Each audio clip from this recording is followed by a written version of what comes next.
ಕರ್ನಾಟಕ ರಾಜ್ಯದಲ್ಲಿ ಒಂದು ರೀತಿ ಗೊಂದಲದ ವಾತಾವರಣ, ಕಾಂಗ್ರೆಸ್ಸಿನ ಸರ್ಕಾರ ಗೊಂದಲದ ವಾತಾವರಣದಲ್ಲಿ ಇವತ್ತು ರಾಜಕಾರಣವನ್ನು ಮಾಡ್ತಿದೆ, ಜೊತೆಲಿ ಸರ್ಕಾರವನ್ನು ಕೂಡ ನಡೆಸ್ತಾ ಇದ್ದಾರೆ.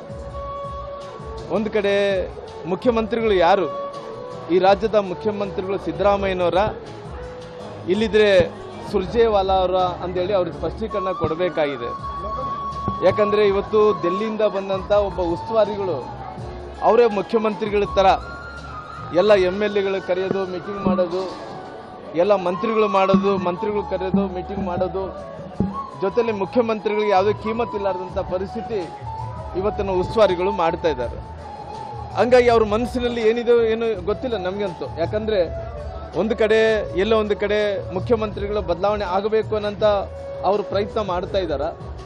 ಇಲ್ಲಿದ್ರೆ ಎಲ್ಲ ಶಾಸಕರನ್ನ ಸಚಿವರನ್ನ ಕರೆದು ಇದು ಬದಲಾವಣೆ ಆಗಬೇಕು ಅಂತೇಳಿ ಗೌಪ್ಯವಾಗಿ ಒಬ್ರಿಗೊಬ್ರು ಮಾತಾಡ್ತಾ ಇದ್ದಾರೆ ಅಂತೇಳಿ ಒಂದು ಕೂಡ ಗೊತ್ತಾಗ್ತಾ ಇಲ್ಲ. ಸರ್ಕಾರ ಅಂತೂ ಕೋಮಾ ಸ್ಥಿತಿಯಲ್ಲಿದೆ.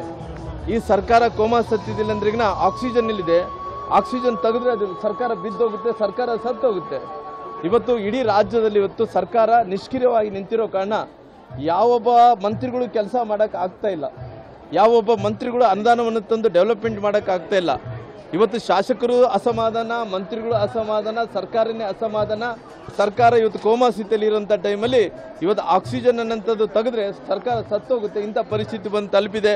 ಹಂಗಾಗಿ ಇವತ್ತು ಇಡೀ ರಾಜ್ಯದ ಜನರು ಈ ಸರ್ಕಾರವನ್ನು ಗೋಳೆತ್ಕೊಂಡಂಥ ಕೆಲಸ ಕೂಡ ಮಾಡ್ತಾ ಇದ್ದಾರೆ.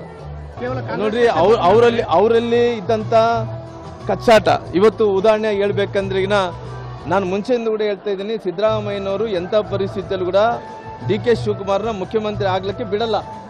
ಭಾಳ ಸ್ಪಷ್ಟವಾಗಿ ಹೇಳ್ತಾ ಇದ್ದೀನಿ.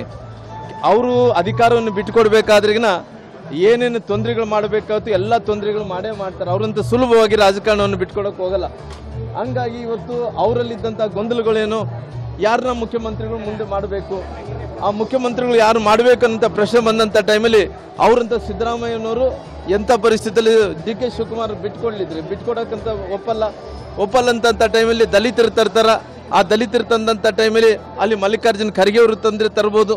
ಅವರು ಇವತ್ತಿನ ವಾತಾವರಣದಲ್ಲಿ ಪ್ರಧಾನಮಂತ್ರಿ ಅಭ್ಯರ್ಥಿ ಆಗಬೇಕಂತೇಳಿ ಗೊಂದಲ ನಡೀತದೆ. ಅದು ಇದ್ರ ಬಗ್ಗೆ ಎಲ್ಲ ಹೇಳಲ್ಲ. ಇದಕ್ಕಿಂತ ಮುಂಚೆ ನಡೆದಂಥ ಡೆವಲಪ್ಮೆಂಟಲ್ಲಿ ದಲಿತರಲ್ಲಿ ಇವತ್ತು ಬೇರೆಯವ್ರನ್ನ ಎತ್ಕಟ್ಟಾಡಂಥ ಕೆಲಸ ಆಗುತ್ತೆ. STಗಳಲ್ಲಿ ಸತೀಶ್ ಜಾರಕಿಹೊಳಿ ಎತ್ಕಟ್ಟಂಥ ಕೆಲಸ ಆಗುತ್ತೆ. ಇವತ್ತು ಲಿಂಗಾಯತ ಸಮುದಾಯದಲ್ಲಿ MB ಪಾಟೀಲ್ ಅವ್ರನ್ನ ಎತ್ಕೊಡೋಂಥ ಕೆಲಸ ಆಗುತ್ತೆ.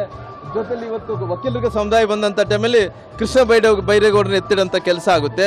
ಇವೆಲ್ಲ ನೋಡಿದಂಥ ಟೈಮಲ್ಲಿ ಅವ್ರ ಪಾರ್ಟಿಯಲ್ಲಿ ಭಾಳಷ್ಟು ಗೊಂದಲಗಳಿದ್ದಾವೆ. ಅಡ್ಮಿನಿಸ್ಟ್ರೇಷನ್ ಅಂತ ಮಾಡೋಕ್ಕಾಗ್ತಲ್ಲ, ಅಡ್ಮಿನಿಸ್ಟ್ರೇಷನ್ ಕೊಲಾಪ್ಸ್ ಆಗಿದೆ. ಇವತ್ತು ಇಡೀ ರಾಜ್ಯದಲ್ಲಿದ್ದಂಥ ಡೆವಲಪ್ಮೆಂಟ್ಗಳು ನಿಂತೋಗಿದ್ದಾವ, ಏತ ನೀರಾವರಿಗಳು ನಿಂತೋಗಿದ್ದಾವ, ಎಲ್ಲ ಯೋಜನೆಗಳು ನಿಂತೋಗಿರೋ ಕಾರಣ ಈ ಸರ್ಕಾರ ಫೇಲ್ಯೂರ್ ಸರ್ಕಾರ ಆಗಿದೆ.